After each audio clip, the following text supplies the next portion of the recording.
All right, guys, howdy. My apologies for trying to do the thing and it didn't pop up. We're going to go ahead and wait until people go ahead and join the actual thing right now, and then we'll get started with the actual thrown into multiple areas, including, for example, Florida, Georgia, and things like that.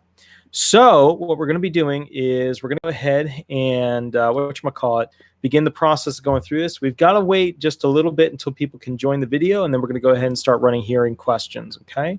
So that's kind of our focal point. That's what we're going to be doing. Now, I'm going to go ahead and post up here real quick the phone number for people who want to call in. I know we had about 4 people from California call. Howdy, guys. How you doing? So I'm going to put the phone number right there for anybody who wants to call in and run hearing questions or just ask me questions in general, and we'll kind of go forward from there. Howdy.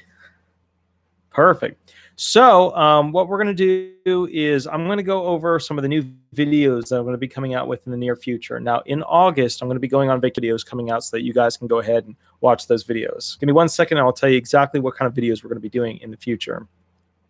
So the next grouping of videos, other than the ones where I talk about like the lies that people tell themselves about this process, but the next videos that we're going to be going through are the top 10 reasons people apply for disability benefits. And they're not actually the things that most people expect. They're actually quite different than that. The other thing are the top 10 most bizarre reasons someone got denied. And that's kind of a fun one. So we may hit on some of those topics today just to kind of have fun in between. Then the other thing is the top 10 reasons you won't get approved for disability benefits, which I think is a really big sobering effect, which will tell people essentially why they did, why they didn't, etc. Why they weren't found disabled. So let's go ahead and go through some of the basics so you can kind of get a precursor as to what the videos will be about as I start releasing them and as I start doing these things. Also, happy 4th of July. Whatchamacallit. So real quick, second wave masks. These are incredible. They have a little flexible thing in the nose. They're made really well. The straps fit really well. They fit much better than the ones I bought from Harbor Freight or all the other places that I traditionally get masks. So if somebody in the comment section could put a link up for second wave masks, that would be awesome. Also, I just want to put a quick shout out to the Island Vet Hospital who helped me with Layla through that process and sent me some beautiful cards. I just wanted to go ahead and give a shout out to them. So the other thing, too, is that as we go through this process today, my hope is to test out a lot of questions and types of jobs that exist in the national economy that are specifically in the DOT book. So we're going to go ahead and begin the process for that. So Dee, it's just so permanent. Yeah, it is permanent. Dee, you should apply, basically as soon as you can. That's kind of the point here. You want to apply, if you're thinking about applying, all you have to do is make sure that you don't violate the 5-step sequential process, which are the 5 elements that make up disability. Howdy, Jimmy. How you doing? That's cool. Another fellow Mason. Live the dream. Let's see. Your claim for disability benefits has been approved. A detailed notice has been sent to you within your benefit. Super dupe, man. That's amazing. Super congratulations. Let me put some super congrats in there. Boom. That's amazing. That's super, Jimmy. Congratulations. I'm so glad brother. So that's really, really incredible. I'm not sure what Blue Lodge you're with, or if you mostly just do Shriners or Bahia or Scottish Rite or York Rite, but that's super amazing. So Jimmy, a big thumbs up to you. Congratulations. And I hope in any way I could have helped. And I'm really, really happy for you. If you have any questions about what happens next or what you need to know, that's fine. I can always kind of go through those details as well if you like. You just have to let me know, are you an SSI or SSDI claimant? So, all right. I want to go through the beginnings of what some videos are going to be about next couple of weeks. And let me go through those. So I want to start with some of the fun ones. And I want to go through some of the funny things that are relevant here. So these are basically the top 10 reasons. I'm going to be doing them backwards. I'm going to be starting on 11. And you guys always know I do at least 10, and then sometimes I tack on another one. The top 10 reasons somebody did not get approved or would not be approved for Social Security disability benefits. So let's go ahead and begin. Okay, so when you are applying for Social Security disability benefits, one of the things that people get really cranky about at the Social Security Disability Office is that when somebody claims they're homeless and they're not. So I want to tell you some of the tricks that they use to figure out whether or not an individual is actually homeless. Let's see, Tina Lockhart, I've had 3-level carpal tunnel release. I have osteoarthritis, spinal stenosis, been denied twice. Waiting for a hearing. Do I have a chance? Tina, you should just call in, and I'll run the hearing questions with you. I know that there were a bunch of guys that called in from California today, and they sounded nervous about running questions, but I just want to remind everybody, this is a learning experience. So this whole, like, you calling, it's not something where you're supposed to answer everything perfectly. You're supposed to screw up. Check out the wire. She's not. She's chewing handle. So this is a learning experience for you guys. This is all about basically, whether or not you are able to answer some of the basic questions that pop up. So if you want to, you can always call in, and I'll have my phone ready. I'll have my squeaky chair ready, and then basically we can go ahead and run questions. So let's go ahead and do that. Now, with that said, I want to go through with you some. Oh, cool. Texas Blue Lodge 1446. Texas has a boat that I really, really want. I don't mean to sidetrack us here, guys, but they have a boat. It's a 38-foot pilot house, all aluminum, that I really, really want. It's a coastal cruiser. But as you know, I'm already working on a bunch of boats, so I shouldn't get it, even though I really, really want it. Anyways, that's not important. Let's go ahead and go into this. So the local field office usually knows if somebody is homeless or not homeless, like social media and things like that. Also, they tend to look up the addresses that people give them. So if they give a cross street, they'll look it up. If it's a cross street where there's no like fields or tree areas or stuff or a bridge to live under, then they're going to know that you're full of it. If it's a blank, then they're going to look at it to see if it's capable of having a tent on it, right? Because that's what most people look for when it's, yada, yada. Now, also, if you come into their local field office, they're going to be looking at your nails. They're going to be looking at your hair. They're going to be looking at your beard hair. They're going to be looking at basically, are you sunburnt? They're going to be looking at your eyes if they're red and they're yellowed and things like that. So they're going to be going through all these different things looking to see whether or not you actually are homeless. And the reason why this is important is that if they feel like you are not actually homeless and you're trying to utilize the I-2-1-40 subsection A5, if you're trying to use that expedited claim because you're homeless, but you're not actually homeless, then they'll actually slow down the claim. They won't give you that. Okay, 1 second. Hi, this is Attorney Walter Hnot with Disability Resolution PA. We're going to go ahead and get you rolling here. What I need you to do is just go ahead and mute the computer. That way, basically, you can hear the audio through the phone, and then we'll go ahead and begin the process.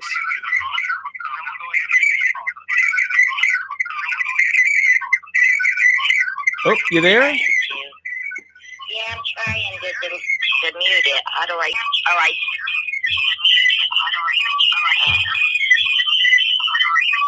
Oh. There we go. Perfect. Once you have it muted, I'll get you set up and we'll go ahead and begin recording. Also, keep in mind that throughout this process, whatchamacallit, you have to use a fake name. That's super duper important. Okay. Sure. Okay, gotcha. So are you watching my video while you're on the phone? Like, is it all on the? Yeah. So if you can just turn off the YouTube on your. Perfect. Okay, cool. So I'm going to go ahead and put you on speaker. Okay, perfect. So go ahead and make sure you use a fake name. Remember, there's no attorney-client privilege right now because we're doing a live thing on YouTube. But Madame, go ahead and state your fake name for the record. Amanda Cherry. Excellent. Walk me through this. So can you tell me, do you live in a house? Do you live in an apartment? I live in a trailer. Okay. And in this trailer, are there steps to go into it?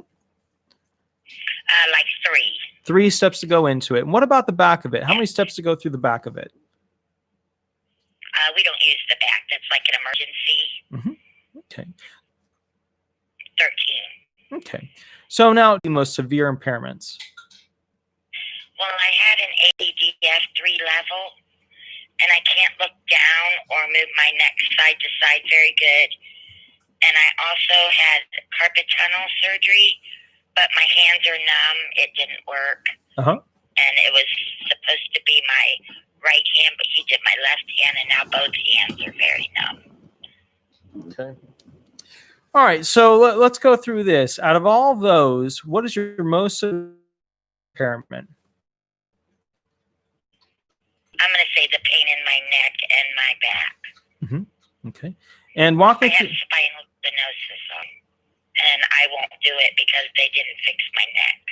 Okay. So walk through this. That's your most severe physical impairment. What about your mental impairments? Any mental at all? Oh, I'm depressed. Okay, so got depression. This thing is consuming me. The filing for Like, disability totally. benefits, or Just everything. I was a hard worker, you know. I worked since I was 16. okay. So now help me out with this. What's your current age? 49. Okay, so at 49, there's no statute that really pushes this claim or helps this claim. Walk me through this. Can you tell me what out of your depression and your back issues, can you tell me which is the most severe impairment? Probably my neck. Okay, so that's the one we're going to be punting from. All right, so now walk me through this. So, and I'm just going to hit you with the tough question right up front. Do you have any ambulatory or orthopedic devices that you use? No. I asked the doctor, and she said I could go buy one, but they won't prescribe me one. And what kind of doctor was this? Like a cane or a walker. But what kind of doctor was this? This is my regular doctor, but I have a neurosurgeon, a gastroenterologist, a pain management doctor. I'm going to get the stimulator in my neck. Sure. Okay. So with that said, and whatchamacallit, what I want to point out here is if your doctor won't prescribe it, what was the... That I could go buy one. She never gave me a reason. Oh, okay. She knows what's wrong with me. I'm on like, 10 pills. Okay. Let me ask you this. So with these other, pain management specialists, specialists for the back, things like that, will any of those go ahead and prescribe those things that you need for your back? Well, being that it was the pandemic, I've not seen. I had a phone interview with the pain specialist in April, and I'm just waiting to get the stimulator in my neck. Okay, gotcha. So, okay, so potentially you will. When is your hearing coming up? I'm assuming you have a hearing coming up. Yes, but I'm not sure. Okay. I know it's coming up. She said 3 to 5 more months. My lawyer. Okay. Potential 3 to 5 months. When it comes down to your neck and back, you don't have a cane, you don't have a crutch, you don't have a walker, you don't have any of that stuff. So, what kind of medication are you taking? I take trazodone to sleep. I take Celebrex for the osteoarthritis. I take morphine for diabetes. Okay. I take atorvastatin for cholesterol. I take lisinopril for high blood pressure. I take antinolol for rapid heartbeat. And I take this medicine for high triglycerides. Okay. Any additionals? Oh, I'm sure there is. Okay. Tell me this. What side effects do you get per each medication? If you could go through the same list, but with, side. Well, I get a little bit dizzy when I take the Celebrex. But I also get dizzy taking the lisinopril also. So I'm not sure which medicine is affecting me because I take like 6 pills in the morning and 5 pills at night. So walk me through. Can you tell me what side effects you get in general from these different things? Well, I get like dizzy. I have to take a nap after I take this 6 or 7 pills in the morning. I get real not really lethargic, but like tired. I'll just be sitting there and I'll fall asleep. Okay. I no longer can sleep in the bed. I have to sleep in a recliner because of my hip. Okay. And what's your... But after that, I'm up all night long. I also have incontinence, and I also am losing my bowel for the past 2 months. Okay. Which doctor has written about that? Well, see, that's the problem. You tell them and they don't help you. I haven't found a doctor that's really going to listen. Like the neurosurgeon that did my neck, he says I'm great, and I'm not. He never fixed me, and he says I have all full motion, and I don't. Okay. That's a big problem. Okay. So what insurance do you currently have? I have Medicaid. Mm-hmm. And why do they give you Medicaid? Because I didn't have a job in 2019. Mm-hmm. And I had cancer when I was 40, cervical cancer. Uh-huh. Okay. So walk me through this. You're struggling with these impairments. How long do you think you could stand before you'd have to sit down? Well, when I stand, I have to sit down probably after 10 minutes. Like, I can do dishes. Mm-hmm. I can't, like, I can wash them, but I can't rinse them. And Okay. I can sit down on a stool to wash them. Like, I can't stand a period of time to do dishes, cook, but I can sit and do the best that I can. When you say you can sit, I mean, you have to sleep in a chair, like you said before, due to your hip. You said you could sit, the best that you can. How long can you sit before you have to stand up or lay down? Well, like after 15 minutes, I get up and I always, my back, my hip hurting, Mm-hmm. and I can't stand on it, so I have to sit. Okay. And when I try to put laundry in the Sure. washer or something, Right. I can't do that anymore. My back kills me. Like, I can't. There's things that I can't do anymore, and that's what. So you recently filed for disability benefits, correct? In February, March 12th of 2019, because my next surgery was March 28th of 2019. Okay. And now help me out with this. So, basically you got two really quick denials, right? Yeah, pretty much. 3 months, it's like they didn't even read it. Okay. I had all the paperwork. I had all my medical records. Like, I advocated myself. Okay. So walk me through this. Since you've been having these difficulties, right? And you live in a trailer. Do you drive a car at all? No, I lived for 32 years. Mm-hmm. Okay. Different restaurants or all the same restaurant? 18 years for the same restaurant. Okay. And those were the 18 years towards the end of the timeline? Yes. Okay. Yes. The day I quit, I was dropping things and I had a meltdown. Okay. I was getting bad, but not real bad. But one day my hands go numb. I was dropping food. I was dropping coffee cups. And I just knew it was over for me because I could see myself declining. Now But prior to that, 2 years before that, I couldn't even walk. Like, I could walk maybe 5 steps and couldn't even do that. So for 7 months, I didn't walk. I was hunched over like a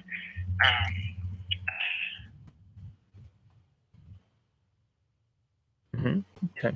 So you were like hunchback. Like I was totally hunched over. Like I couldn't bend my back at all. Okay. For like 7 months. And I'm going to be honest with you, and don't think I'm crazy or anything, but I prayed every day to get me back to where I wanted to be every day for 7 months. So I went back to my old job, which was the 18-year job, and when I was hunchbacked, I said, just give me a chance. They say I'm carry quite heavy things. Let me ask you this. What about a simple job? Why couldn't you do like a marker job? A marker job is where basically you mark, prices on items. Well, my hands go numb. Like there's times where I don't even know my hand goes numb and I drop things.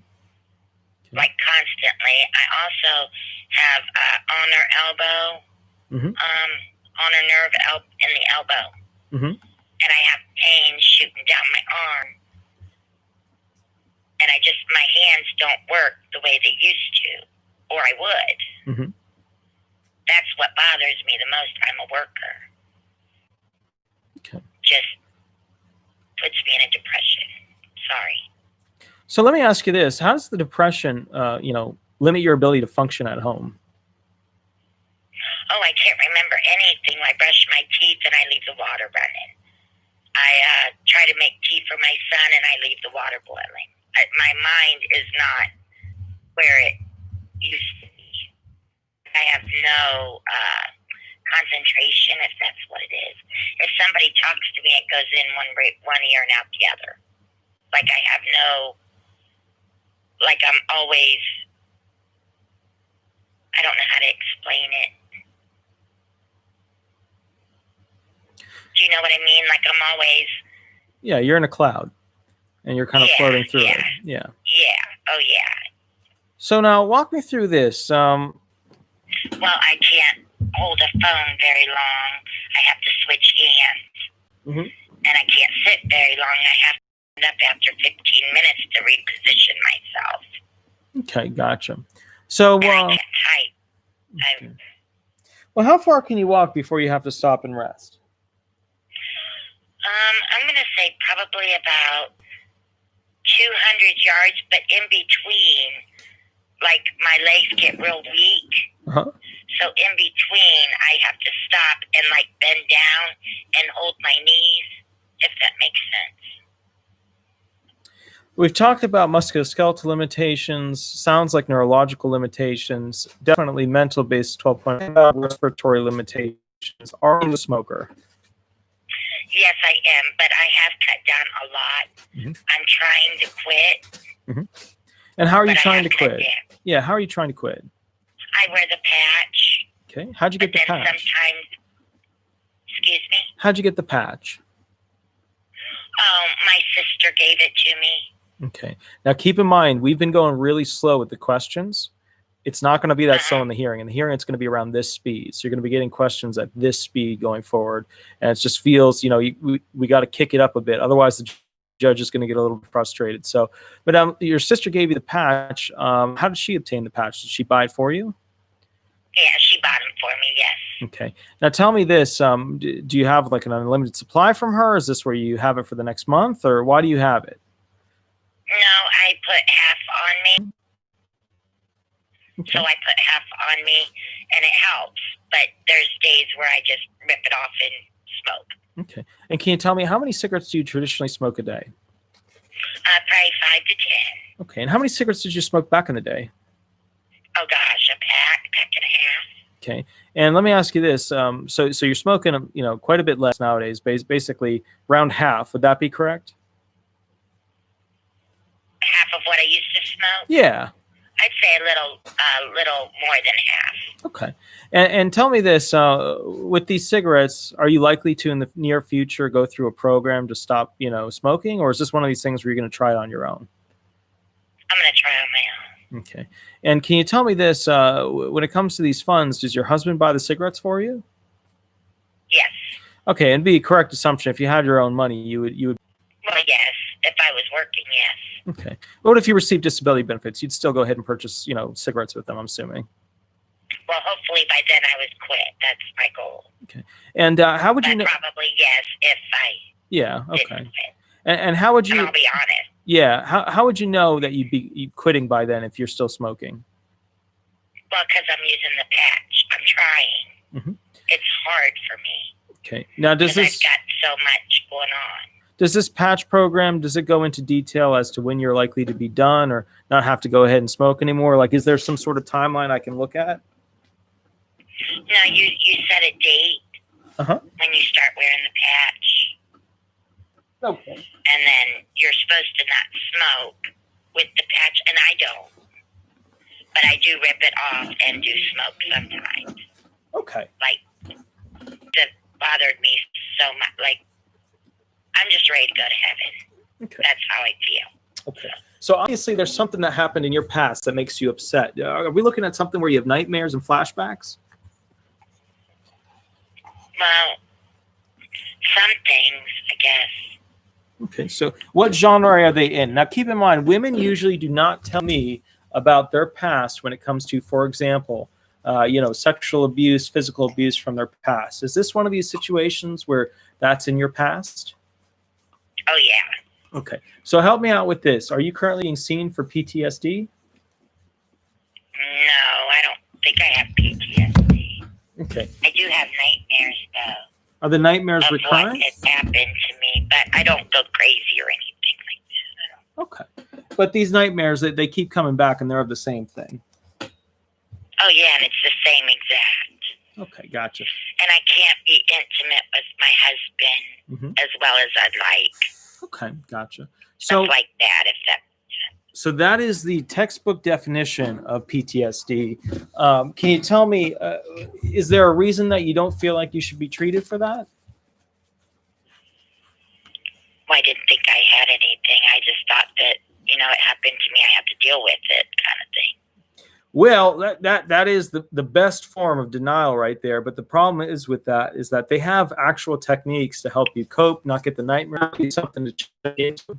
Can you tell me this? When it comes down to smoking and doing that stuff, do you use smoking as a coping mechanism? Like when I have anxiety, yes. Okay. Big time. So anxiety's on the table. Do you have panic attacks? I don't know if you call them panic attacks, but I get pains in my arms when I get real anxious. I'm not really sure if that's a panic attack. I do take Buspirone as needed, and I also take Zoloft. So I'm assuming this would be your left arm that you have the pain in. Yeah. Okay, so we got cardiovascular potential here. Walk me through this. Do you have any valve issues with your heart? Do you have any, any issues where you're getting palpitations, stuff like that?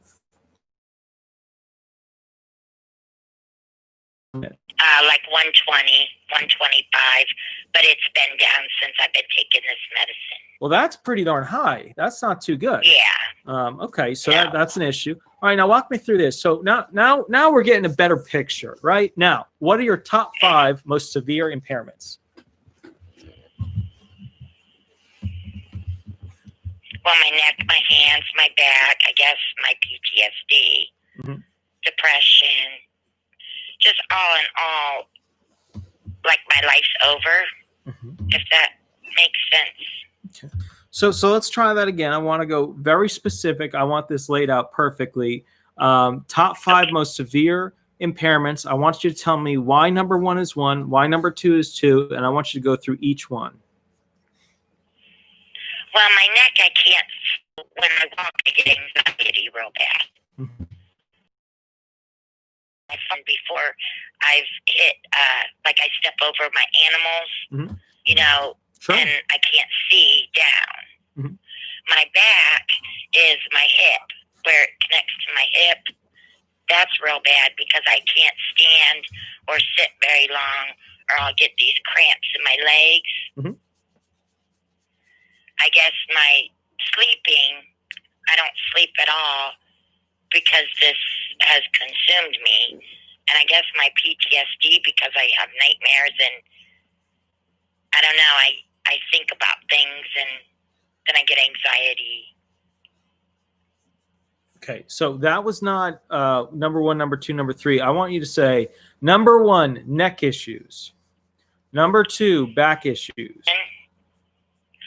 Not staying on task.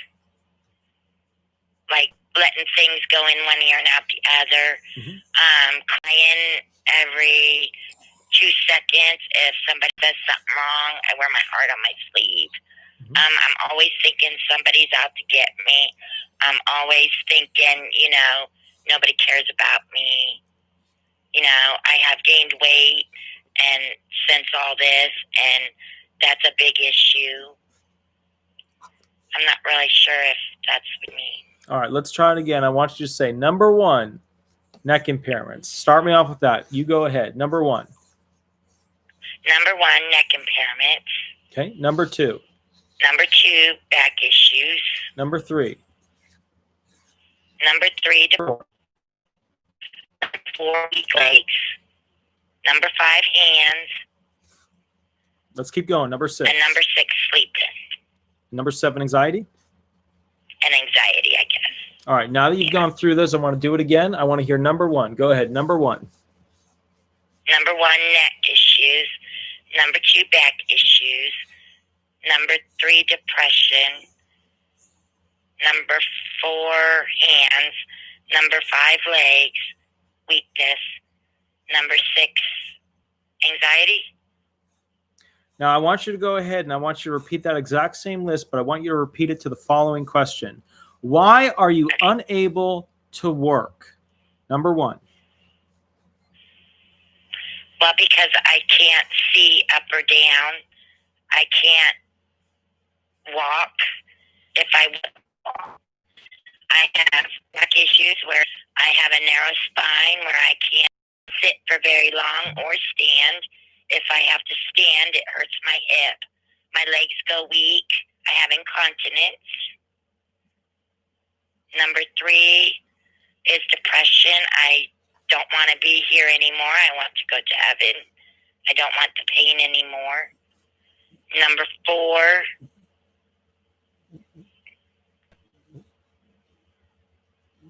my legs are weak. Number 5, my hands. I don't have any feeling in my hands. I wake up with my hands are numb. I have no feeling in them. I try to pick up a plate and it drops. Okay. That was all. I don't have my hands.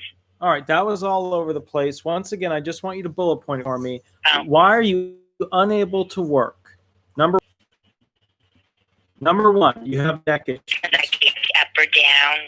No. Number 1, neck issues. No. Number 2, back issues. So why are you unable to work? Number 1. Neck issues. Number 2, back issues. Mm-hmm. Number 3, depression. Mm-hmm. Number 4, legs, weakness. Mm-hmm. Number 5, hands, numb. Mm-hmm. Number 6, incontinence. Mm-hmm. And number 7, anxiety. Let's run it again. This time, you're going to tell number 1, and then you're going to tell me one thing that limits your ability to work as a symptom of that impairment. So if we're talking about neck issues, we're talking about the inability to turn our head to look, and that creates obviously not a safe environment. So why are you unable to work? Number 1. Number 1, neck issues. I can't turn my head up or down or side to side very well. Perfect. I have severe pain in the lower back where my legs go numb and my hip hurts where it has pain where I walk or sit. I have to maneuver myself. Mm-hmm. Keep Number going. 3. Keep going. Number 3, legs. My legs are real weak. When I get in a shower, which I have a shower seat, Mm-hmm. my legs get weak from the heat. Like they start tingling real bad. Mm-hmm. Number 4, my hands. Like I said, my hands go numb. Anything that I try. There is incontinence. I've peed my pants where I have to go to the bathroom and change my clothes all the time. Number 7 is anxiety. I have anxiety when I'm around a lot of people or when somebody's walking by me. I get scared. Mm-hmm. Gotcha. I want to hear PTSD at the end of this list. And number 8, PTSD. Why do you have PTSD? I have nightmares. I had sexual abuse when I was 11 with my cousin. Okay. And I just have nightmares. And my dad abused my sister. And I don't sleep. And my husband cheated on me for many years. Mm-hmm. So I have I worry about him doing it again. Okay. Walk me through this. So now we've got that out. Do you have a piece of paper and a pen there? Can you hold on? Yeah, go for it. I'm sorry. No, that's fine. Hold on.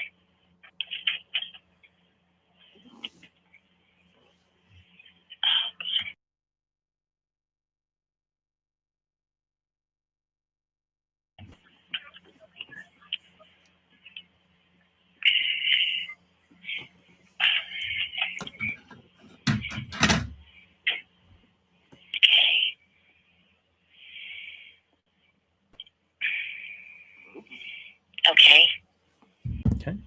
Are they all written down? Yeah. Oh, the 8 causes? Yes. Oh, I'm sorry.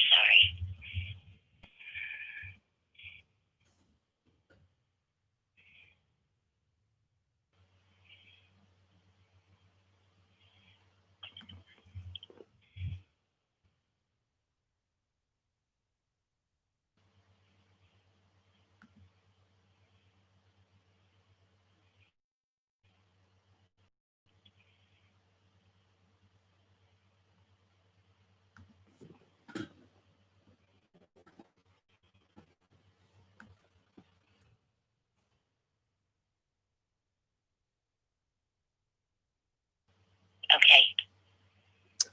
What I want you to do is I want you to run it. I want you to run it at speed, and I want you to just give me the bullet points. Are you ready? Yes.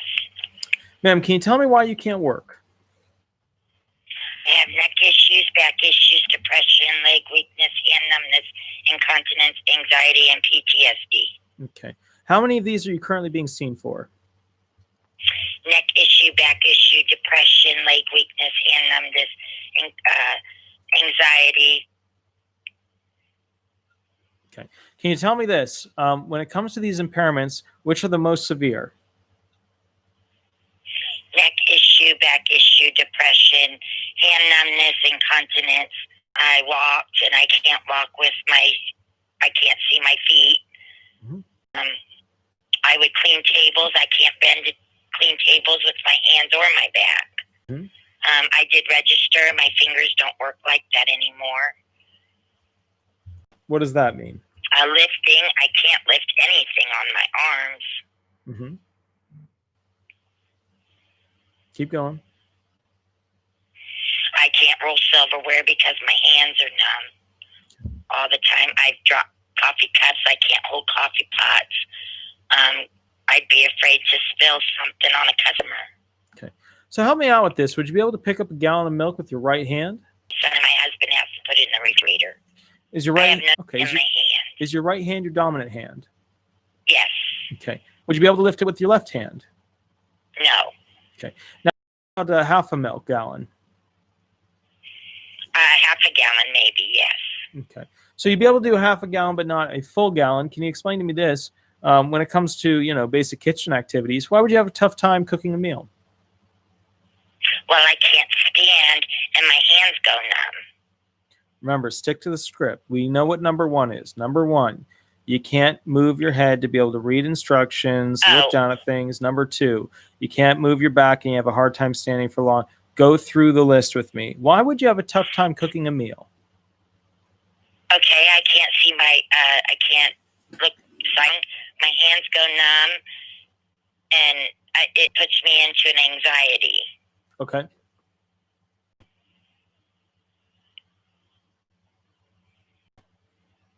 So what about this? So you have a tough time cooking, right? Okay. Well, what about heavy pots and pans? Excuse me? What about heavy pots and pans? No, my husband puts them on the stove for me. Okay. What about leaving things on, forgetting to turn things off, opening things? I do that. With my anxiety, my depression, it's put me to the point where I don't remember anything, or it could be my medicine. Okay. Help me out with this. Why would you have a time, for example, cleaning your house? Gosh, it's hard to reach into the washer. My husband has to take him out of the washer and put him in the dryer. Mm-hmm. I can put him in the washer. I cannot no longer mop floors or sweep floors due to my back issues with my legs and my hip. And I can no longer sweep for my neck issues with the pushing and pulling. What about the vacuum?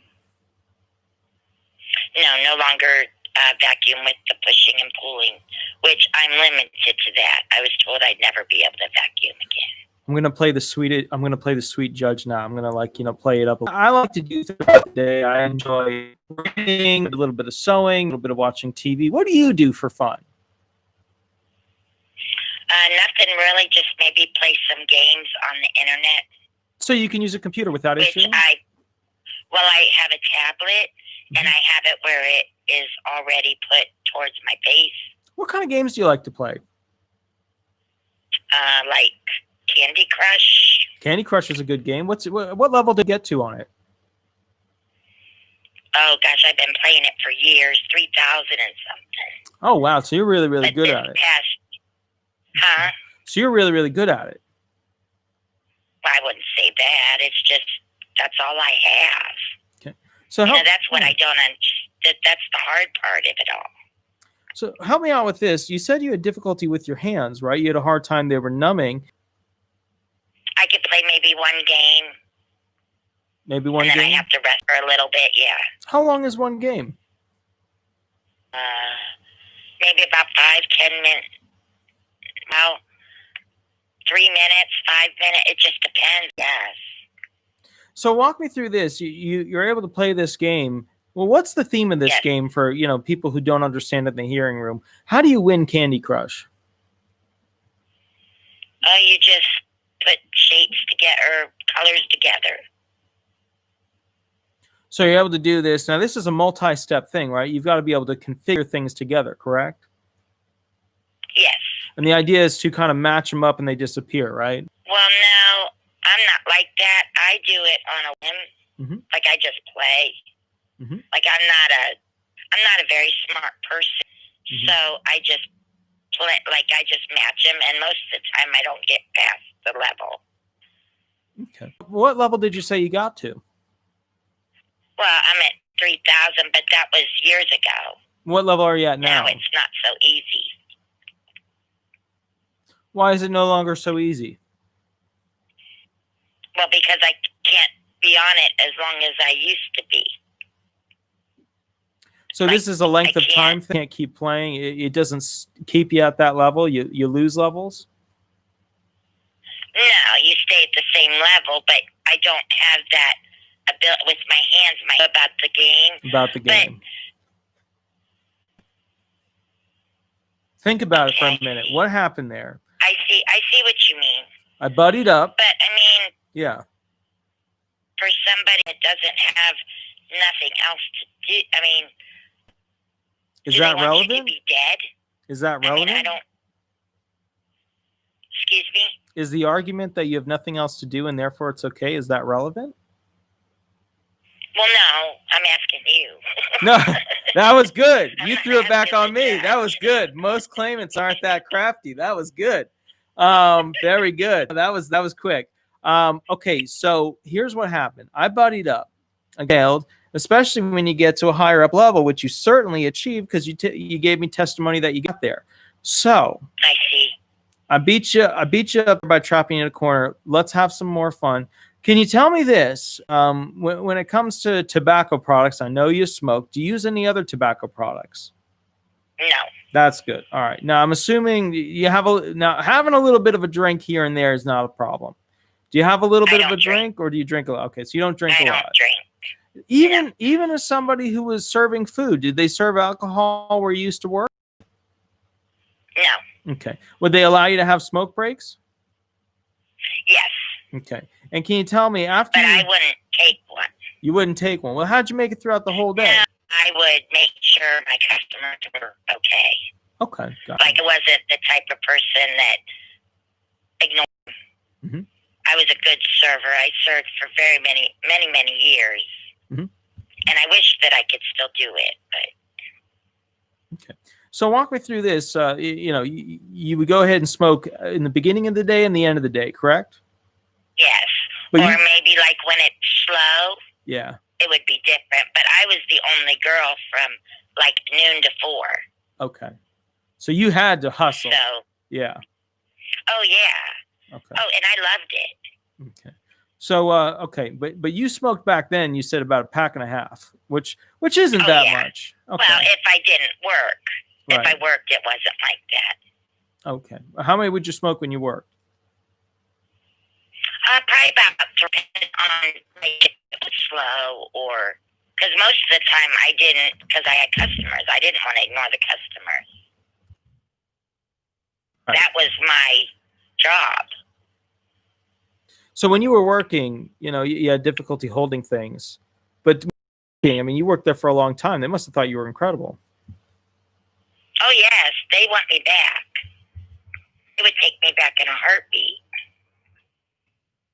I was a very good server.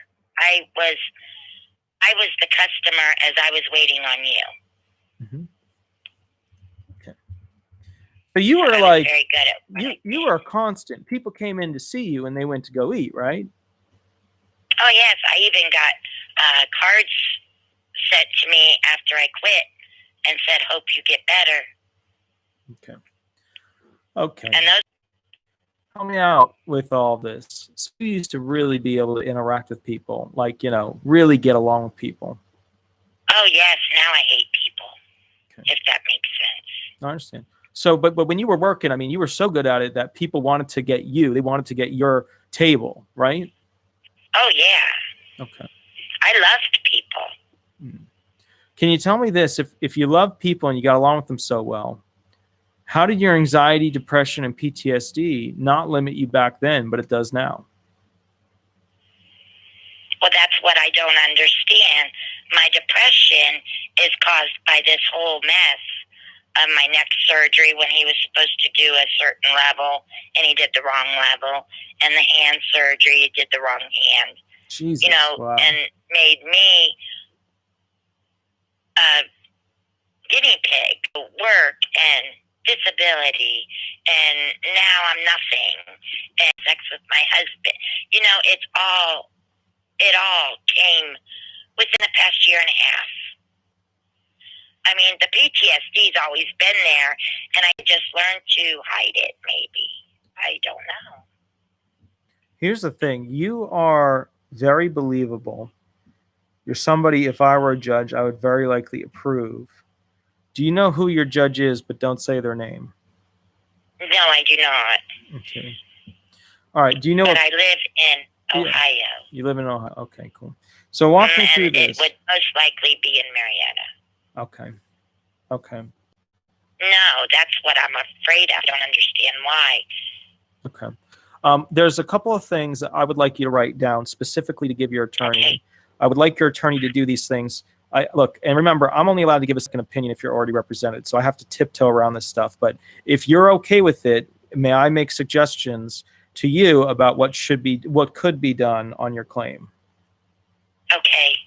Perfect. Number one, I want your attorney to request from the judge now, while there's still time, a CE for physical and a CE for mental, and then make a notation about new impairment review being specifically PTSD.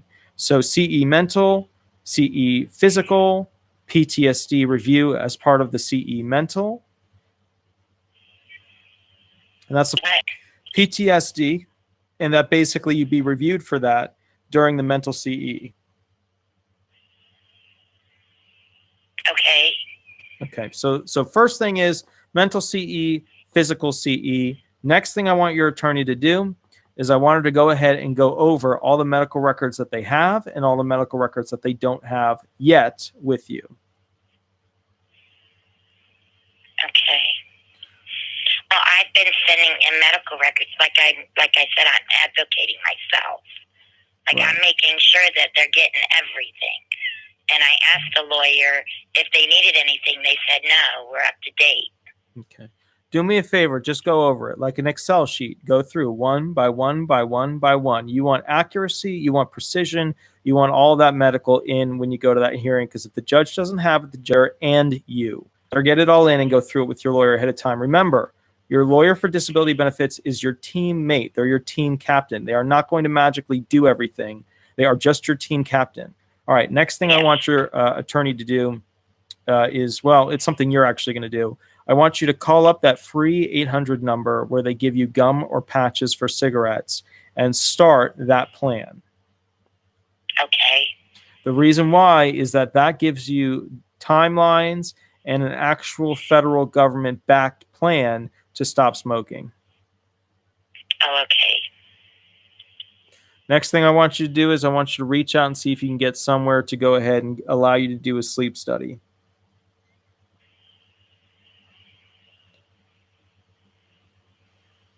Okay. The next thing I want you to do is I want you to create a diary. And the diary is going to consist of your... Well, like my pain, I do evening, morning, afternoon, evening, and bedtime. But what does it include? Just my pain. What about your side effects? What I cannot do that day, or medications, side effects. So you're going to need basically about the limitations you have, that's your pain, and then also your medication, the side effects.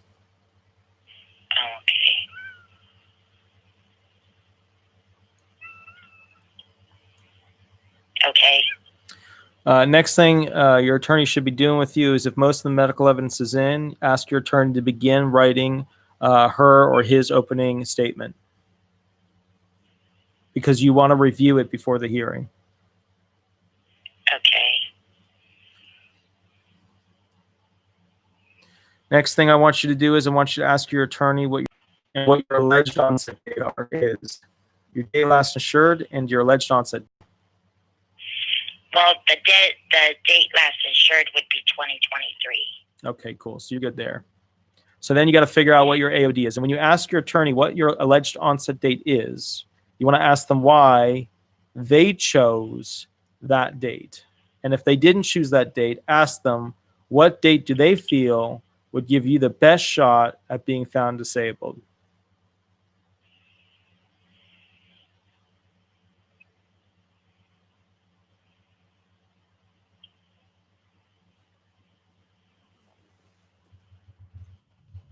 Okay. That's onset date. Mm-hmm. Alleged onset date. Okay. The next thing I want you to do is active benefits are. Or you can just look them up.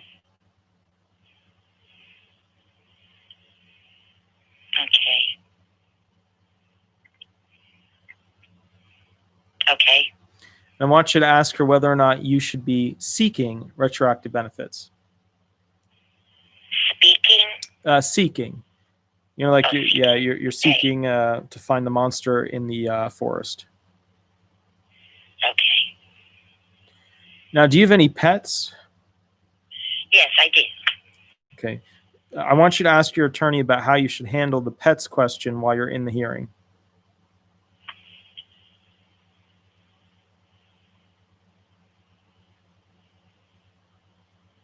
Okay. All right. Now, I've kept you on the phone for, let's see, before I grab the next claimant. But any questions at all? Well, do I have a chance? I mean, I would approve you if I were a judge. However, there's things that need to change in your testimony. I'm a little bit worried about your plan with the cigarettes. I am concerned with your organization as to your testimony in the actual hearing when it comes to how you've kind of figured out what you need to say for why you can't work.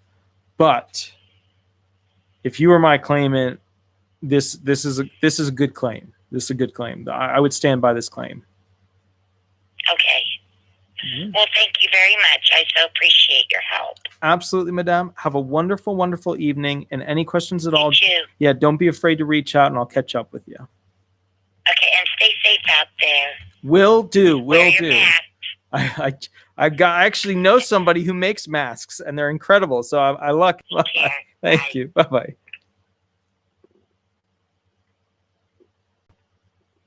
All right, guys, that's somebody that if I were a judge, I would most likely approve because there's a couple of things that make sense. First and foremost, she fits the bill when it comes to an individual who likely worked her entire life as a server. You could tell she's a people pleaser because she lights up when you light up. You can tell that she's a good person because she's wanted to help people her entire life, which is why she did the job that she did do.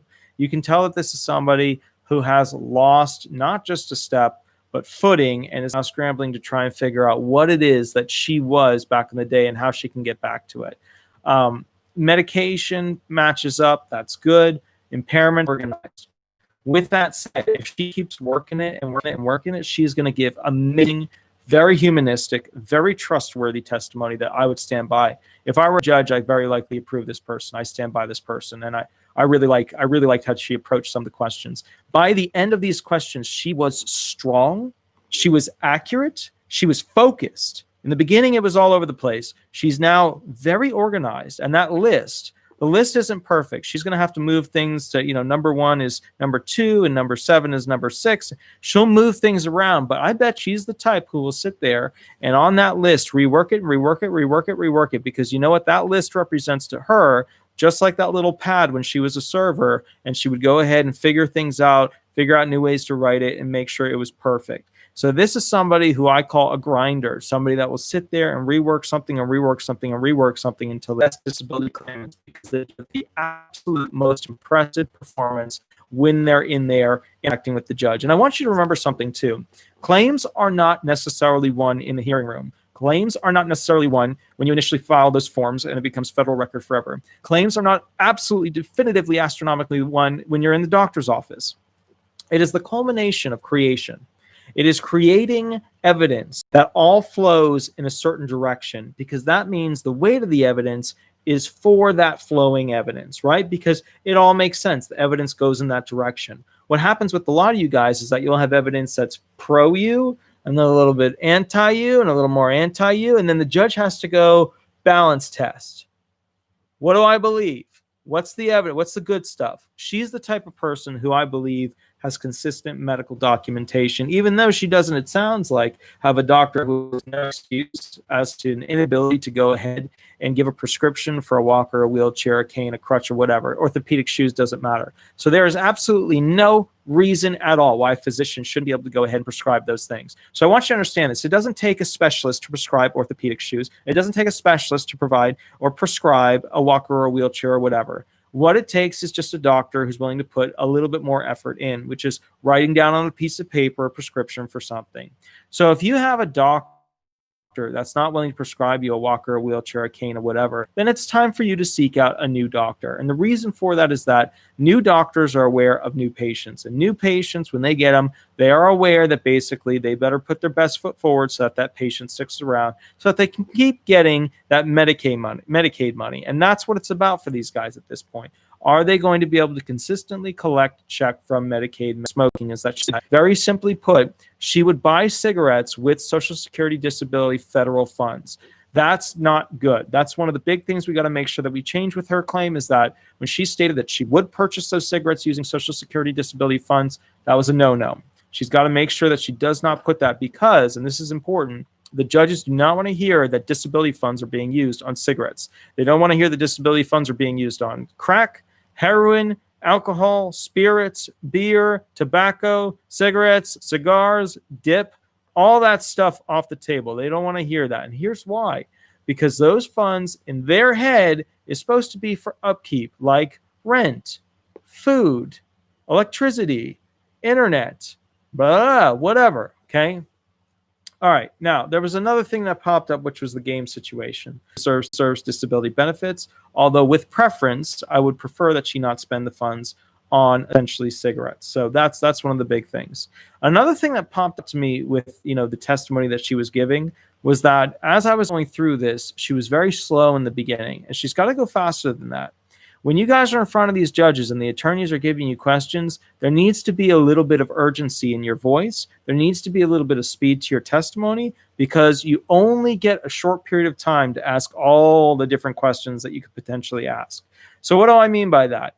I mean that you've got to be able to talk with relative urgency so that the judge is awake. Why would the judge not be awake? The judge is probably, by the time you get in there, already had a couple of hearings. Or if you're at the end of the day, could have had 4 hearings. I had a judge that's from Ohio, and I was the 12th hearing for the day. Imagine that. The 12th hearing for the day. And the reason the judge doing that was so that the judge had more days off. That's, they crushed it all into one day. That way they had 2 days worth of work into one. That's pretty good. Okay, so let's go ahead and look at some of the questions that people are posting. Also, I'm going to post the phone number up here so that people can call in, and that way we can go ahead and begin the process. So let's go ahead over here. Here's the phone number in case you want to call in. I want to talk about something else real quick. This is something that's personal to me. You might not care about it at all. That's fine. Here's something that's important to me. There's a website that I'm creating. It's called spaceconstitution.com. It is the first open source constitution. You can put whatever freedoms you want into the blog areas. We then solidify them down into legal terminology, and we are literally creating the first open source, meaning everybody, meaning all human, ethnicity are, what religion are, everybody can partake in creating the first by the people, all the way around open source constitution, which will be used for future space nations that are started. Sovereign nations in space, it's not that far off. I know a lot of people think this is crazy. That's 1,000 years away. It's probably 10 years away. That's the reality. Probably 10 years away. We need to be prepared. And here's why we need to be prepared. You think you have all these rights in America. You got a lot of rights. A lot of them eroded due to 9/11. But you don't have as many rights as you think you have. And when I create this, I'm going to show you why in America we've lost rights, and how other countries are different, and why we need to specify in detail every right that we have, because somebody will write it out in a statute, and then you will never have it again. And that's important because I'm super duper excited about spaceconstitution.com. If you guys are excited too, I'll let you know after this weekend, the blog section of that website should be up and running. So I'm really excited about that. Okay, what else? I'm waiting for somebody else to call in. In the meantime, I'm going to read through some of these questions. That way I can go through it. Let's see. I'm just scrolling. So Cheyenne, if you could help me out and put at the bottom of it some of the questions that people had, I'll be able to grab them because I missed a ton of questions, and I'm just trying to find them. Let's see, all right, I'm going to scroll all the way to the top. I'm just going to do that. About those medications to show that they're not working, it shows that you're attempting to find the right solution. So even though you have 6 meds just for schizophrenia, make sure you swap them out and change them up because it shows that the medication isn't working, okay? Let's look at this. Yeah, with your help, she went from 0 to 60 in 2 seconds. Yeah, the big thing is people don't have an organized pattern with their mind. The toughest question is usually what medications are you taking, but the follow-up to that is what are your top 5 most severe impairments? And people, the weird thing is I'm disabled, right? I'm a disabled person. I'm super disabled, but then they don't know what their disabilities are. I don't know why that is, but to me, and keep in mind, I have a lawyer brain. So to me, everything that goes from an idea goes into anywhere. With teaching somebody what to do in a hearing, I have to get them to fall into line with what the problem is, which are what are their impairments? How do their impairments limit their abilities? What medications do they take for their impairments? Are the medications working? What side effects do they get from their medications? And then we can start to go into all the other stuff like, what can you do at home? Can you do cooking, cleaning, laundry? Can you do grocery shopping? Can you do paying bills? Can you do all of these things? So then we start to get rolling and we start to get excited about what are the things that I can't do and what are the things that I can do. One of the things that, that last person I was talking with really needs to work on is her testimony related to her fingers. She wasn't able to describe with a lot of adjectives what's going on there. Is she able to peel a fruit? Is she able to cut a fruit? Is she able to type on a keyboard before she can't do anything with it? These are relevant and important at the same time for your specific kind of think like, where do I fit in here? What's important? What does the judge need to know? And here's another thing I just want to point out, and this is important.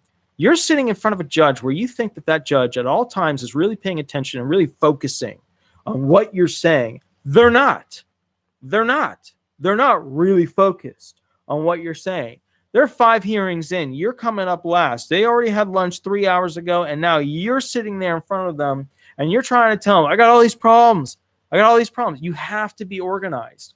You have to know exactly what your impairments are. You have to know where they are on the severity list. You have to know what your plan of attack is as to why you can't do household activities and also work-related activities. Those are the 2 things that count. That's it.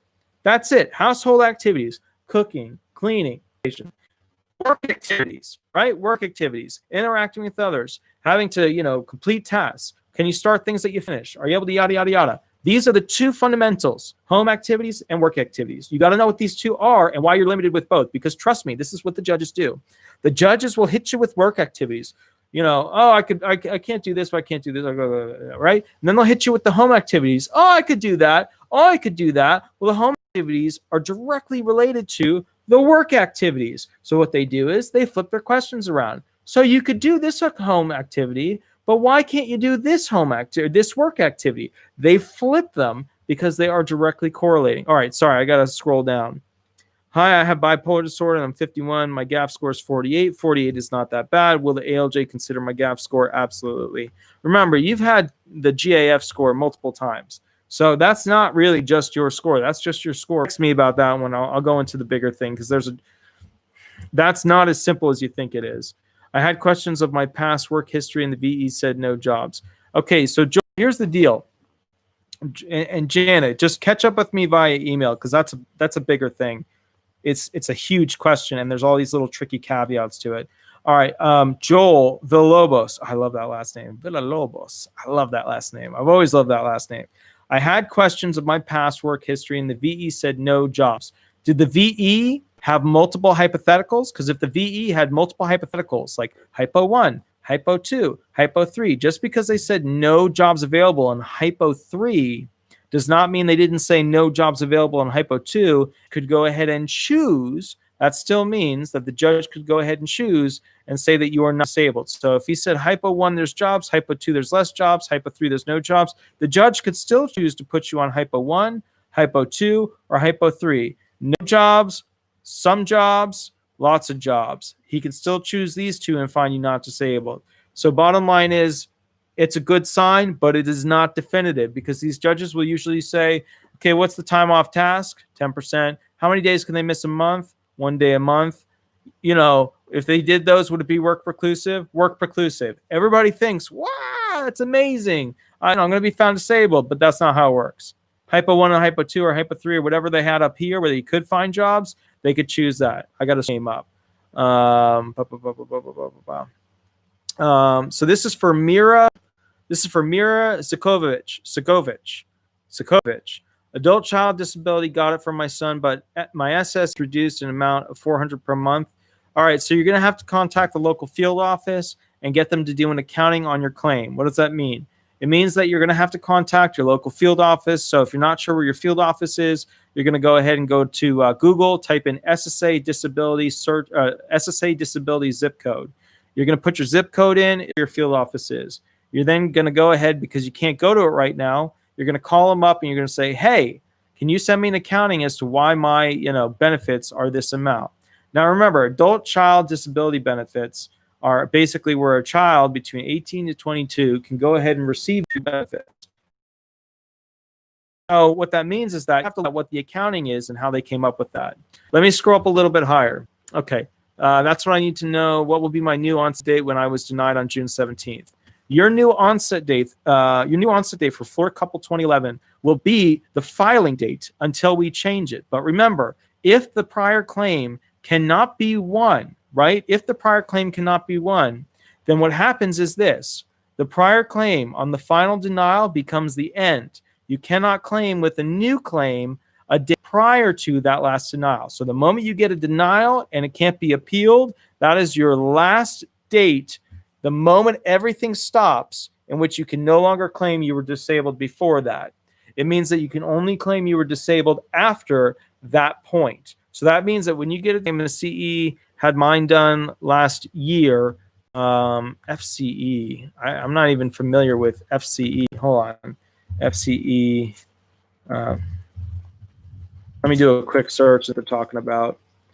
FCE brings up nothing in Google search. I'm not sure what an FCE is, to be honest with you. I've never seen FCE.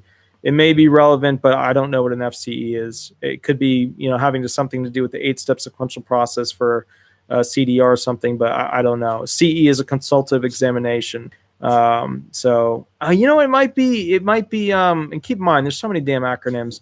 It could be one of those things where they're talking about basically something where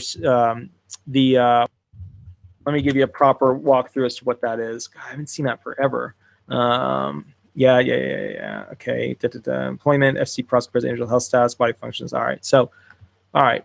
An FCE is the process of going through what an RFC analysis is. An FCE, the functional capacity exam, is where basically an individual will go ahead and go through a residual functional capacity analysis for their work-related functions. What does any and all of that mean, right? What does any and all of that mean? It means that what's the easiest way to explain this? All right, don't think of it that way. Think of it this way. Let's pick a sport. That doesn't matter. Balls, how well they can handle things, how well they can interact with their teammates. We do a team sport analysis on players to see what they can do, right? How far can that guy throw? How fast can he run? We do the same thing for disabled individuals, which is called an RFC, which is part of the FCE. An RFC functional capacity, or a residual functional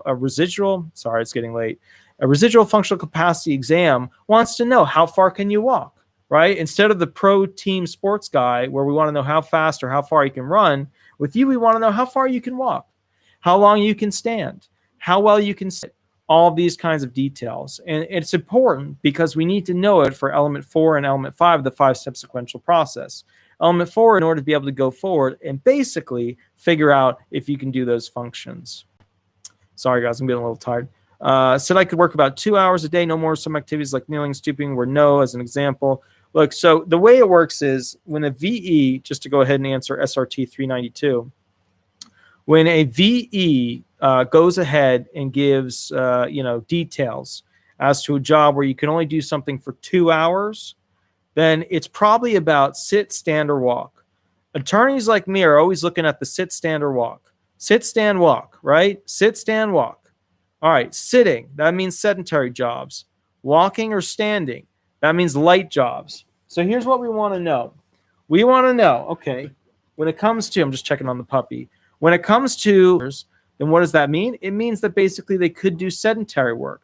But the bottom line is if you can do one of these things for 2 hours, ain't no job in the national economy that's going to hire you if you can only do those things for 2 hours. Now, sometimes they'll try and get tricky and do hybrid analysis jobs where they're sit, stand, walk jobs, right? Where you do a little this, do a little that, yada, yada. Your attorney should object to some of those jobs that they present because they're not within the DOT and the requirements of what the DOT has for those jobs.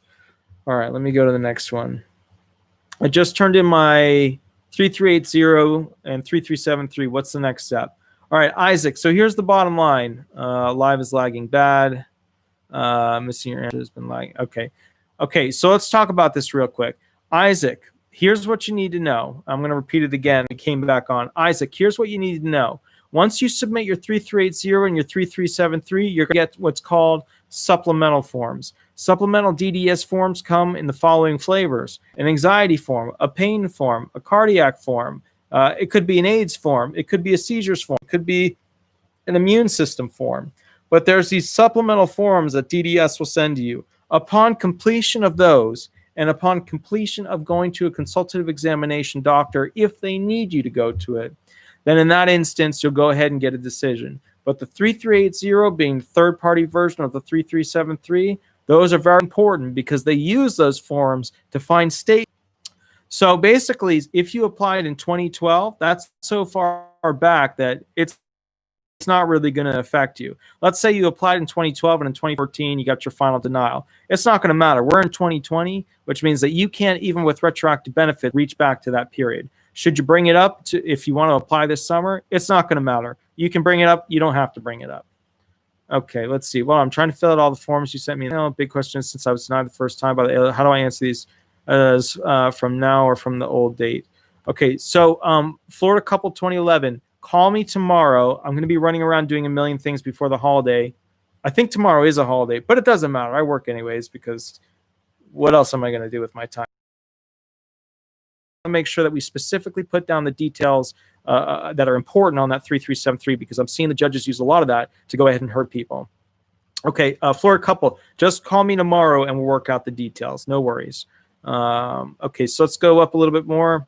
My son got adult child disability. My son got adult child disability, received 10 letters from SSI. Every time, different amount, reduced my widow's benefits. Who can help me? All right, Mira, just call me tomorrow. I'm going to be super busy running around, but I'll see if I can reach out to you. If you don't get me on Friday, try me again on Tuesday because Mondays are absolute craziness. Does having an RFC from my pain specialist help? Oh, my God, yeah. It's super important. You don't even understand, Batgirl. Having an RFC from a pain specialist is incredibly important. There's no validated test in the medical agrees on is definitively the test for pain, right? There's no pain test that everybody sits back and says, oh, this is how we know how bad the pain is, how long the pain duration was. There's no test like that everybody can agree on. There's some tests, but there's no test that everybody can agree on. So if you have an RFC from your pain specialist, what that means is they're writing down the closest thing that we have to knowing what your pain is actually like. And pain in Social Security disability world has its own elemental analysis, which is based upon the rest of the record and the impairments to define if your pain is valid. And then if it's valid, how much weight should be afforded to it going forward to see if you're limited in your ability to do things.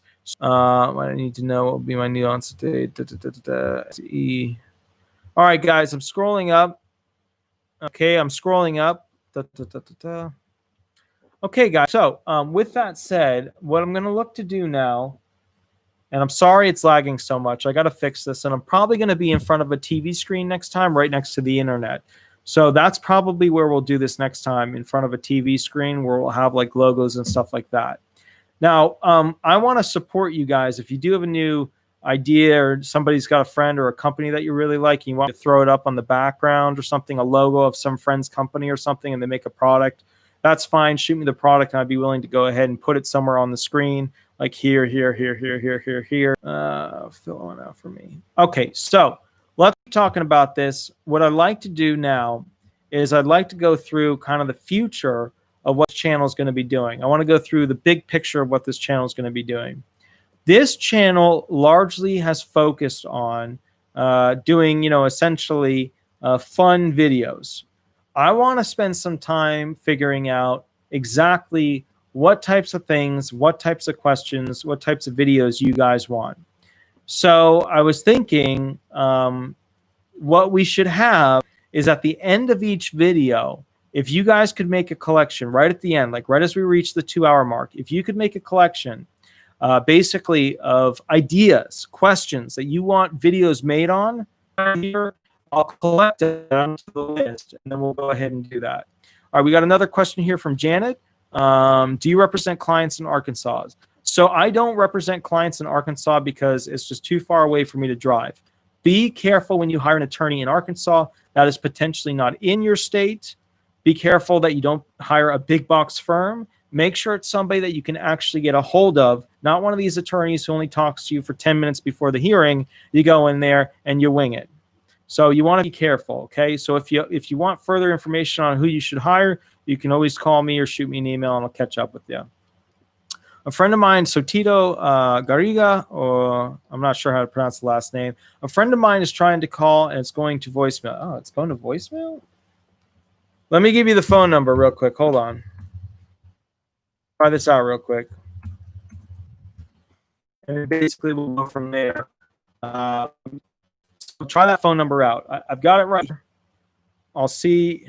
So I'm waiting here to see if somebody calls in, and we'll see if they call in. Now, with that said, is it better to have a prescription medical device from a specialist or regular PCP? Does it give more weight if it comes from a specialist? So Florida Couple 2011, you always want a prescription if possible, or an RFC if possible, from a specialist. And here's why. Let's do a total of 3 categories. Let's say you've got the bottom category, right? You've got physician's assistant. The middle category, you've got physicians. In this category, let's include nurses, regular doctors, and then specialists. When the SSA sends you 2 TEs, consultative examinations, they're sending you to a specialist. And this specialist is worth more than a physician's assistant or a nurse or an advanced registered nurse practitioner claim and worked with you. Okay, so what this means is that, hold on, I just got a text. Oh, I missed Shannon's question. What form HAL 56 mean? That's just a form that says you got a hearing that they're getting ready to schedule. That's a no biggie. That's just, so when you're in the hearing process, right? You filed for, the ALJ hearing and you're waiting. That's just a letter that they send out that says, hey, we're getting you set up to go ahead and begin the process of, getting you in the docket for a hearing. That's all that is. Usually what's happening somewhere around the HAL 56 period, the clerk is basically going in and organizing your documents, which, by the way, are all in an unorganized state. So when I go to write a brief, when I go to write, an opening statement, I have to be able to reference 2 exhibits. So what they're doing is basically the clerk of the judge is getting ready to go ahead and convert your case documents into exhibits. And they're sending out, as part of that conversion, the HAL 56, which means they're getting you ready to go ahead and basically, begin the process for, getting everything ready to have a hearing. And probably not done yet. So Cheyenne's telling a joke where I got beat up one time by one of the clerks who got the judge then to beat me up because I submitted something that was double-sided. And that is heresy. That is heresy inside the land of Social Security. If you do that, things will happen. It doesn't even affect me anymore. If I cry a tear, it doesn't come out easily. All right. So, all right. So now, before these, okay. So let's go back to Linda's question. Crap. I think I skipped a question. Oh, so the reason I want to go back to Florida Couple 2011. So the reason that you want to have a specialist writing out RFCs, writing out, medical device prescriptions, is that your specialist is on the same level as the specialist that the SSA hired as part of your CE, which means that they're on equal footing when in consideration for the weight argument as to who is worth more. They're coming at it from the same level. Now, here's the thing. Oh, okay, hold on. Okay, there we go, right there. And howdy, good sir, Attorney Walter Hnot. Go ahead and run some hearing questions. Yeah, go ahead, tough guy. Oh, good. Perfect. So, good sir. Now I get to be tough on you. This is good. I'm ready. All right. Good sir. Walk me through this. What is your full fake name for the record? Frank Rizzo. Excellent. R-I-Z-Z-O. Perfect. Walk me through this. What are your top 5 most severe impairments? I don't know anything about that. Let me just make it quick because I know you got to cut this short. So sure. I worked for 18 years for the city, and I got blasted on the side of my city-issued vehicle. Okay. And my lower back is just torn apart. Okay. Hips? Do you mean like just above your hips? What do you mean? No, sir. I went through the whole workman's comp nonsense. It was going back and forth, but the latest MRI that I had, which was a couple of months ago, it showed that I had severe lumbar spinal stenosis with impingement and a bulging disc. Okay. All right. So we got some bulging. What about the neck? Usually when you guys get hit from the side, like a T-bone issue, you have neck issues. The cervical, as far as workman's comp said, they said there was nothing wrong with my cervical or thoracic. Okay. Walk me through this. Nerve, pinching, neurological issues. What do we got? Right. I'm having severe with feeling, sensation, numbness, and pain. Well, it's crazy because when I walk, my left leg just shoots out. I have to grab on something to hold on. It's ridiculous. Okay. So walk me through this. Have you been prescribed a cane, crutch, walker, orthopedic shoes, or something that assists you with walking? Not prescribed. Not prescribed, but a few years ago, a friend of mine bought me a cane. And I live with my mother. So I'm her supposed to be caretaker before I got into this nonsense. But I can barely take. And we have walkers. I got my cane. I have crutches, but I don't use it outside because my travel distance is located within 5 or 10 minutes. If I have to take her to her doctor appointment, it's within 10 minutes from the house. So everything is centralized between 5 and 10 minutes. I can't travel that far. I can't walk that far. My car is no less than 15 feet from the front of my door. So you're the caretaker for your mom. Do you ever pick her up and put her in the car and take her to appointments? No, I can't do that. I can't do that. Okay.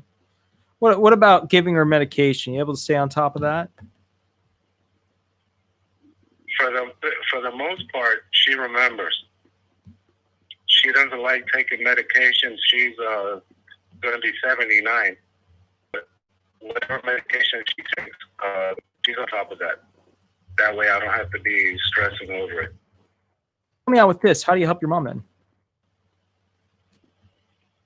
Trying to wash clothes, trying to cook, trying to wash dishes. And I say trying by everything has to be done it's only me and her, and then occasionally when my son visits, he takes up the bulk of the work when he's here.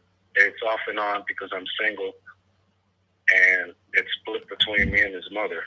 The time he's 21. Anyways, when I wash dishes, it's very minimal, but I'll start. I'll put them to soak, and I have to sit down, and then if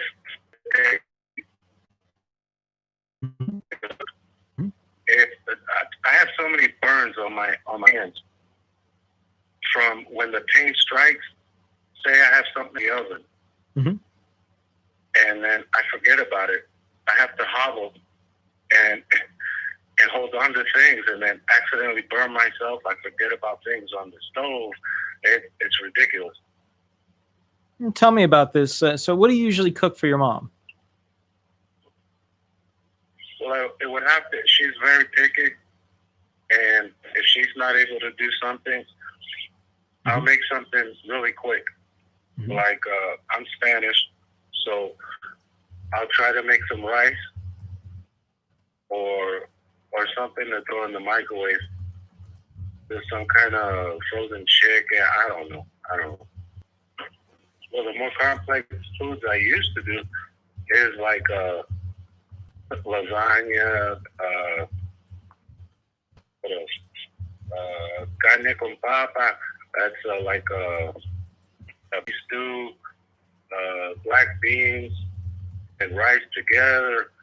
It was a bunch of things I used to be able to do, but I mean, it's near impossible now. I can't be even thinking about trying to do things like that. And if not, they have to wind up ordering stuff out, DoorDash and whatever else. So where do you get all this food for DoorDash? Or sorry, where do you get all this money for DoorDash? No, I don't. I'm not working. Yeah. I'm living off of my mother. That's the embarrassing part of it. Okay. So basically, help me out with this. Your mom pays for stuff. Do you smoke? I am trying to stop smoking for I don't know how long. The hardest thing I ever had to try to do is stop smoking. I stopped doing cocaine back in the 90s. I was a cocaine addict for 11 or 12 years. I stopped doing that on my own when I was 26. So help me out with this. You were able to beat cocaine, right? Right. But you can't beat cigarettes. What happened? I don't know what it is. I mean, I smoke less now. I know that doesn't matter. Plus, I have to tell my doctor I want to get on those patches. I was with the city of Tampa, and I was there for 18 years. And when you say 18 years, and you talked a little bit about it before, but what specifically did you do with them? Oh, whatever you could think of, I did it. Cleaning bathrooms, stripping and waxing floors, mowing grass with the Z-turns, edging, weed eating, heavy lifting, working in the parks, picking up the 50-gallon drums full of garbage, loaders, backhoes, trash cranes. I can go on and on. I know you don't have a lot of time though. Let me ask you this. You were doing all these things. Did you have specialized licenses to do them? Yes, I have a CDL, Class B. Why not Class A?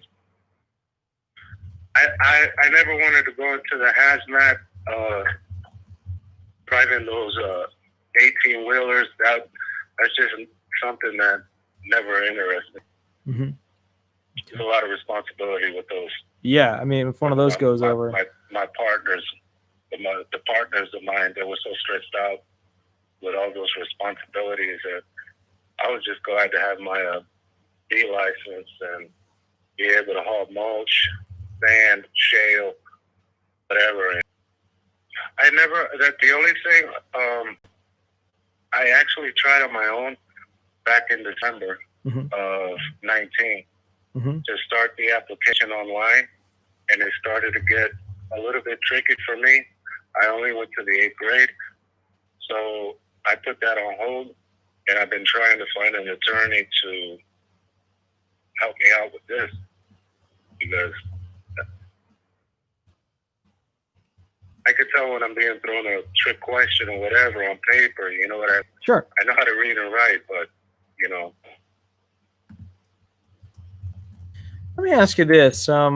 So you sound like the type of guy who's had a drink once in a while. You still. So what kind of medications are you taking currently? I'm taking baclofen and gabapentin, Mm-hmm. generic for Neurontin, Mm-hmm. Sure. twice in the morning and twice at night. No sleep. Now I do drink occasionally. I used to drink like a fish. Mm-hmm. Why'd you now stop? It's only I'm sorry. Why'd you stop? It's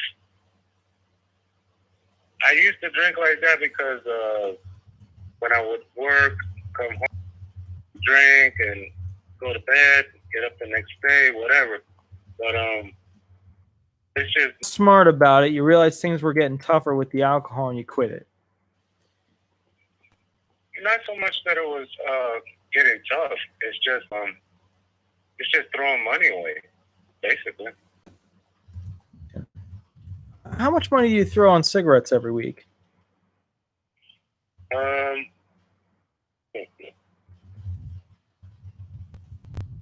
is it? Every month, it's probably $25 for cigarettes. So why do you buy them if your mom has to pay for them?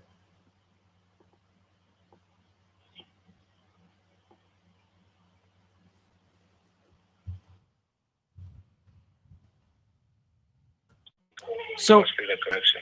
help me out with this. When it comes to buying cigarettes, when you get your disability benefits, you're going to keep smoking, right? You'll keep buying cigarettes? No, because I need to speak with my doctor with all this corona garbage that's going on. Mm-hmm. Like I said, I know I can't do it on my own. I know I can't.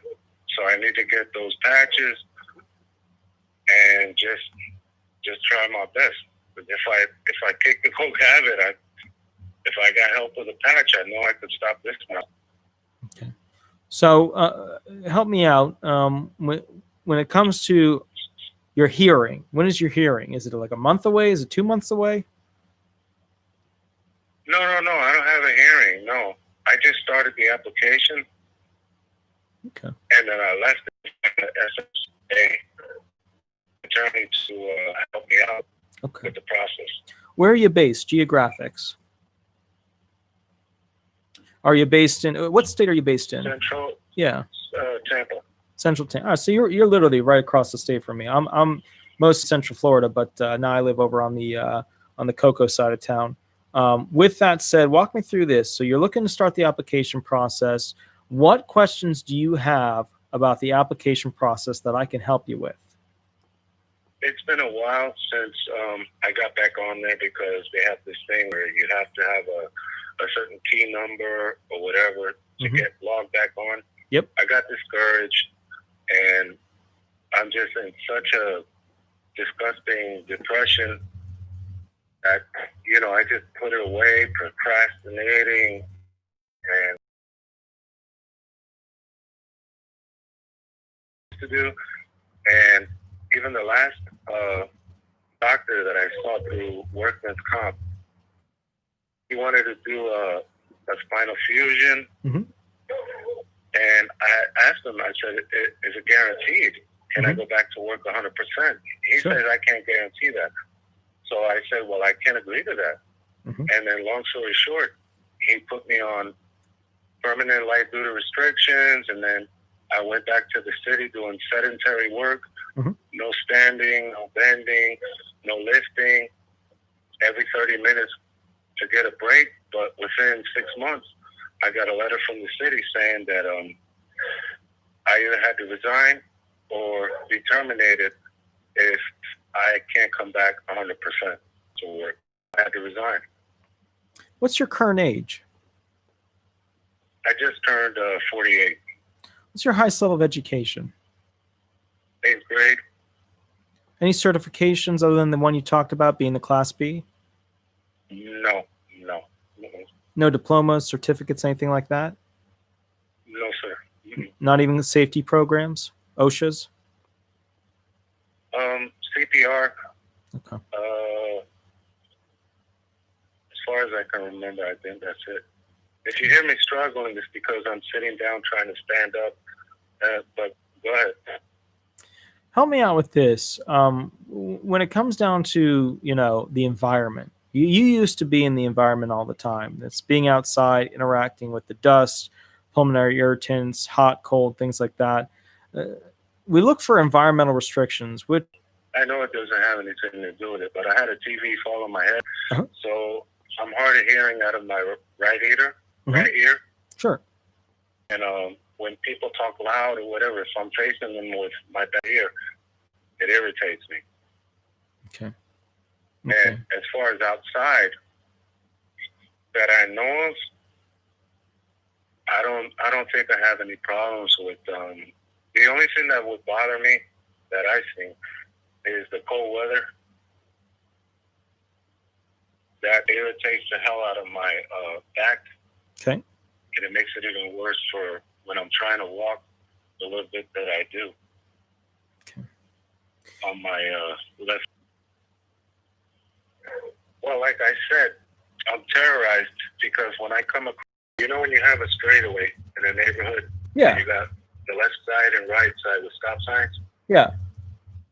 That's how the accident happened. I was on a straightaway doing like 10 miles an hour, but the guy that hit me, Uh-huh. a witness said that he must have been doing 40. Didn't even stop. Gotcha. And plowed into me. So every time I come across one of those straightaways, I grip the steering wheel, I start tripping. I still get nightmares over this nonsense. Mm-hmm. And I'm not somebody that scares easy. But when it comes to driving, when I get on those straightaways, forget about it. Help me out. When it comes to, being able to 4 blocks from me. Mhm. So I have 1, 2 grocery stores, a convenience store, gas station, and a Walgreens. It's all in the 4-block radius, 5 blocks, if anything. Mm-hmm. Okay. So how far? When was the last time you were out of the county driving after the accident? No, I haven't been out of the county in I don't know how many years. How far away is your farthest doctor? I have the same doctor that my mother has, and it's probably 9-10 minutes away. Okay.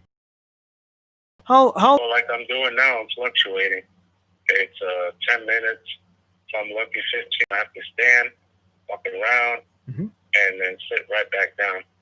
Depending if when I take my medication, it makes me dopey and loopy, and then I'll throw myself in the recliner, one of the recliners we have here. Do you sleep well throughout the night?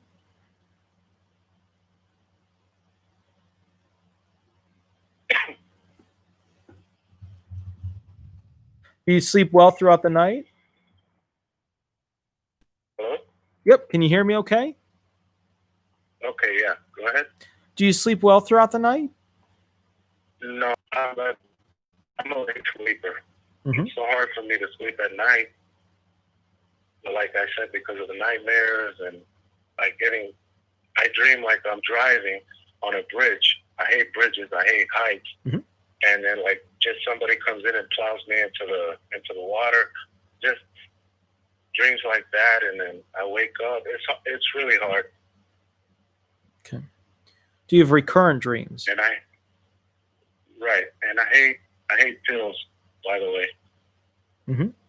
Okay. All right. So we're kind of running out of time because we're at an hour and 57 now, 58 minutes. And one of the things I want to do is go through some of the things that you might want to consider. If you want, you can always shoot me a text to this phone number with your contact information, and I'll shoot you out the initial filing forms, the paper fetch a walker or something for your walking, because if you had one of those accidents and it's bad, you really need to have a prescription for that orthopedic device. The other thing that I want you to consider is that getting a sleep study. Another thing that I want you to look into is basically for your situation, there must have been some LTD work, right? There was some long-term disability, filings. I'm assuming. No, I was an idiot as far as LTD. I never signed up for it. Okay, gotcha. All right, so there's a bunch of, and we're kind of running out of time. Kind of falling asleep. No. Yeah. No, I'm sorry. So you say I could text you on this number and then the forms, get you rolling. And okay, bye-bye. Howdy, guys. So what I want to do is I want to go ahead and wrap everything up. We're at 1 hour and 59 minutes and 59 seconds. If you have any additional questions, that's good. You can always shoot me an email. I'm trying to get back to at least 2 people per day who are not my client to help them. I am overloaded right now. So it's one of those things where on Thursdays, this works the best for me because I kind of give quick answers. With that, I really enjoyed being with you guys for this. Have an absolutely wonderful day. And also, if you do have any particular videos you like, go ahead and throw them into the live chat here. We'll collect them later and we'll turn them into videos with specific topics where I can go more into detail. Have an absolutely wonderful night. I'm going to go take the dogs outside before they chew up another cable. I hope all is well. Thank you so much. I'll catch you later. Bye-bye.